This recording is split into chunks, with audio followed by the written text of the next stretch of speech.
Šalom šabat. Štai ir kalėdos, greitai naujieji. Laimės ir džiaugsmo, mano brangiai.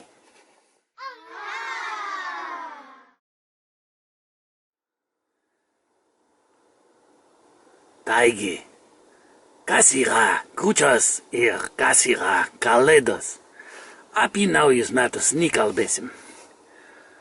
Kūčios ir kalėdos, nepasakyčiau, kad tai yra tradicija. Tai greičiau yra paprotys. Gražesnis lietuviškas žodis nei šitas tarptautinis tradicija. Kokia ši tradicijas čia? Senų senovės, nors kiek ta senovė čia atgal tęsiasi velniai žino, bet aš manau, kad nedaugiau negu 300 metų iš viso imtinai. Vyravo toks paprotys, čia šitai teritorijai, kad yra kiti vadina Lietuva, kiti Lietuvos Respublika, kiti vadina kažkokiu juridiniu daliniu, kai kas mačiau vadina, rašo Kalono Bananija. Vyravo tokia tradicija, kūčios. Kaip ir vėlinės irgi, sakykime. Kūčios ir, į vėlinės tos. Ir grinai va šitas teritorijos, va čia gyvenančių žmonių, paprotys, nieko kitų pasaulyje nėra. Gal ten biškiuką link Latvijos, bet sakant, kas ta Latvijos Lietuvos siena yra. Tai tik išmislas, toks dirbtinis darinys, ten maišėsi žmonės, tai gal tas paprotys, biškiai ten paplitęs ir taip toliau. Tai va. A kas yra kalėda? Kalėdas tos. Čia visokie kuniga kalėduoja. Tai čia ne taip seniai jis pripliusavo prie tos, taip vadinamas, saulėgrįžas, su katalikina, su krikščionina šitą šventą reikalą. Šventą tai nebūtinai su Biblija surišta. Šventą tai, senovinis žodis švęsti, šventimas, kažkas tokį šventą. Bet nesakralinė, taip sakykime.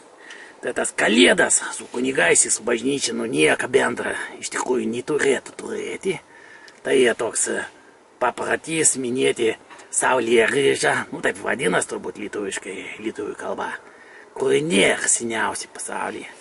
Saulėgrįža. Bet tas paminėjimas tų kūčių, sakykime, tai bene seniausias paprotys, išlikęs ant visą tas vietą, pas lietuvius taip vadinamas, pas tokį tautą, nors tokis tautas irgi nėra, kaip į žydų tautas nėra. Jie tik tai bendrų interesų grupuoti. Tai kuom galim čia pasididžiuoti gyvenant va šitai teritorijai, tai unikaliais papročiais, kur pagalba išsaugojimo tas kūčias, į saulėgrįžą paminėjimą. Krikščionybė, katalikizmas, kaip į daugelį pasaulį vietų, Lietuvos teritorijoje, Lietuvoje gyvenančiams gentims visokiems ypač žemaičiams yra okupacinis reikalas, primestinis. Ir žiūrint, tarkim, į tokį apraiškas kaip kai kurių vietovių gerbus tos vadinamus dabar herbai vadina, gerbai anksčiau buvo. Gėda apima už tos, sakykime, žemaičius, ypač žiūrint į dabartinį Telšių gerbą. Be komentarų. Aš čia nenorėjau dabartinių telšiečių įžeisti, kaip sakant, žemaičių, gal ne žemaičių, bet gyvenančių toj teritorijai, kur dabar yra telšiai velniai žino, ten žemaičiai dabar gyvena.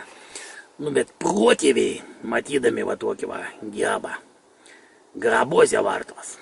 Jeigu ne grabuose buvo laidojami, kaip dabar paprotys, taip toks irgi. Tradicija jau tokia, bet pilkapiuose ten buvo deginami, tai nėrim kaip svartytis, ale debesėlė žiūrint irgi pagal katalikišką, krikščionišką tą primestą tradiciją, į apačią, tai sakau jiems sarmatą už tokius reikalus, sarmatą. Tai ką, saugokit savo papročius, norit vadinkit juos tradicijom, kad būtų ką, kaip sakant, savo ainiams perduoti. Kažkokią tai žinias, identitetą, kažkokį, kuom jūs skiriatės, tradicijom, kom skėtės nuo kitų, nes nuo žmonių, sakykime, biologiniai padarai žmogaus, jeigu taip vadinsim, nikom nesiskiria, ten kraujas raudonas, smegenys panašiai struktūrą tokį, jeigu skrodimą darytumėm, dvi kojas, dvi rankas, galva, kaip sakant, tokį.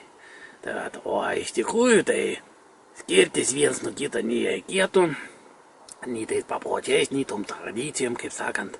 Tai va tas saulėgrįža tokie paminėjimai yra, kad jūs galite naują švaraus lapą pradėti materializaciją.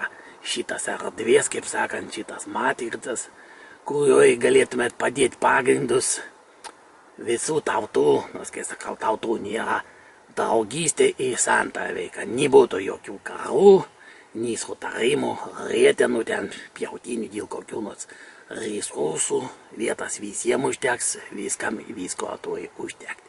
Tai kaip sakiau pradžioj, laimės ir džiaugsmą jums, mano brangieji.